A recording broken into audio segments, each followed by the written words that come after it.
Assalamualaikum warahmatullahi wabarakatuh. Perkenalkan, saya Larasya Gloria Manila, NPM 202201003 dari kelompok tutorial 2 Keperawatan Medikal Bedah 1.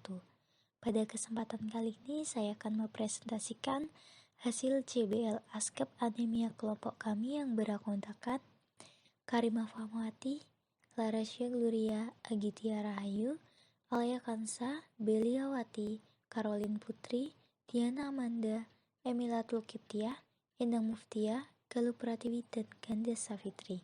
Berikut adalah presentasi dari kelompok kami.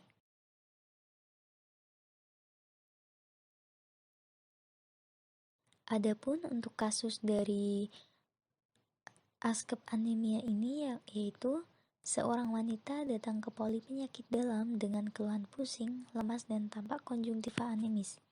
Pasien merasakan gejala sudah 2 bulan yang lalu. Sejak kecil, pasien tidak suka sayur-sayuran. Pasien tidak pernah ada riwayat penyakit berat atau kronis sebelumnya. Pasien cepat lelah saat beraktivitas. Pasien tampak pucat, terlihat lemah, sklera tidak ikterik, akral terabai dingin, dan berkeringat.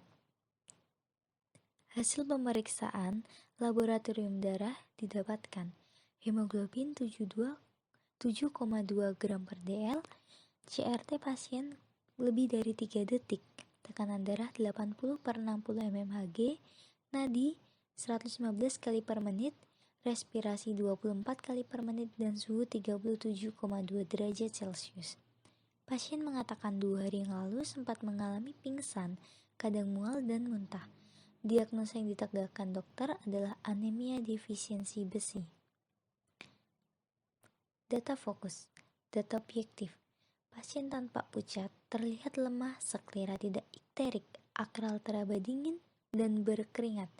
Hasil pemeriksaan laboratorium darah didapatkan hemoglobin 7,2 gram per dl, CRT pasien lebih dari 3 detik, tekanan darah 80/60 mmHg, nadi 115 kali per menit, respirasi 24 kali per menit, dan suhu 37,2 derajat Celcius.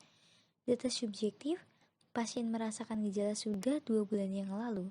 Sejak kecil, pasien tidak suka makan sayur-sayuran. Pasien tidak pernah ada riwayat penyakit berat atau kronis sebelumnya.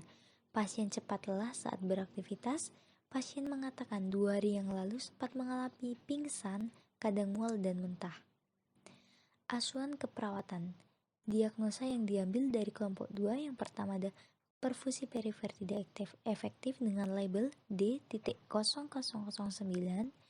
berhubungan dengan penurunan konsentrasi hemoglobin, ditandai dengan CRT pasien lebih dari 3 detik, akral teraba dingin, dan warna kulit pucat. Luaran keperawatan. Setelah dilakukan tindakan keperawatan selama 3x24 jam, diharapkan perfusi perifer dengan label I02011 meningkat dengan kriteria hasil warna kulit pucat menurun, pengisian kapiler membaik, akral membaik, turgor kulit membaik, tekanan darah sistolik membaik, dan tekanan darah diastolik membaik. Intervensi keperawatan yaitu perawatan sirkulasi dengan label I02079. Observasi, periksa sirkulasi perifer yaitu nadi, pengisian kapiler, dan warna dan suhu tubuh. Nursing, hindari pengukuran tekanan darah pada ekstremitas dengan keterbatasan perfusi, dan lakukan hidrasi. Edukasi, ajarkan program diet untuk memperbaiki sirkulasi dan informasikan tanda dan gejala darurat yang harus dilaporkan. Untuk diagnosa yang kedua ada defisit nutrisi dengan label D0019 berhubungan dengan faktor psikologis, ditandai dengan sejak kecil pasien tidak suka makan sayur-sayuran. Dengan luaran keperawatan, setelah dilakukan tindakan keperawatan selama 3x24 jam, diharapkan status nutrisi dengan label L03030 membaik dengan kriteria hasil pengetahuan tentang pemilihan makanan yang sehat meningkat, pengetahuan tentang standar asupan nutrisi yang sangat meningkat, sikap terhadap makanan atau minuman sesuai dengan tujuan kesehatan, perasaan cepat kenyang menurun, dan nafsu makan membaik.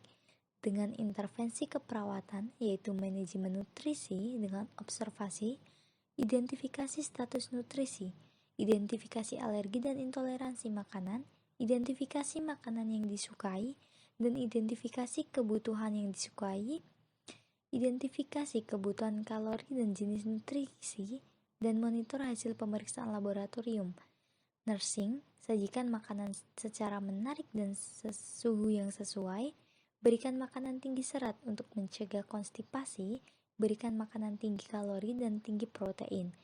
Edukasi, anjurkan posisi duduk jika mampu, ajarkan diet yang diprogramkan. Untuk kolaborasi, yaitu kolaborasi dengan ahli gizi untuk menentukan jumlah kalori dan jenis nutrien yang dibutuhkan. Dari hasil asuhan keperawatan yang kelompok 2 berikan, mendapat kesimpulan, yaitu setelah dilakukan diskusi kolaboratif based learning, didapatkan hasil bahwa kasus pasien dengan penyakit anemia memiliki diagnosa pertama perfusi perifer tidak efektif berhubungan dengan penurunan konsentrasi hemoglobin, dengan luaran perfusi perifer meningkat dan intervensi perawatan sirkulasi. Diagnosa kedua dengan defisit nutrisi berhubungan dengan faktor psikologis dengan status nutrisi membaik dan intervensi manajemen nutrisi. Saran, diharapkan setelah mengetahui diagnosa, luaran dan intervensi, apa yang akan diberikan kepada pasien dapat membantu meningkatkan kesembuhan penyakit pasien dengan tindakan keperawatan yang lebih tepat. Diharapkan untuk CBL selanjutnya, kelompok lebih aktif dalam melakukan diskusi dan dapat menentukan diagnosa dengan tepat sesuai dengan kasus pasien dan sumber pada buku yang sesuai.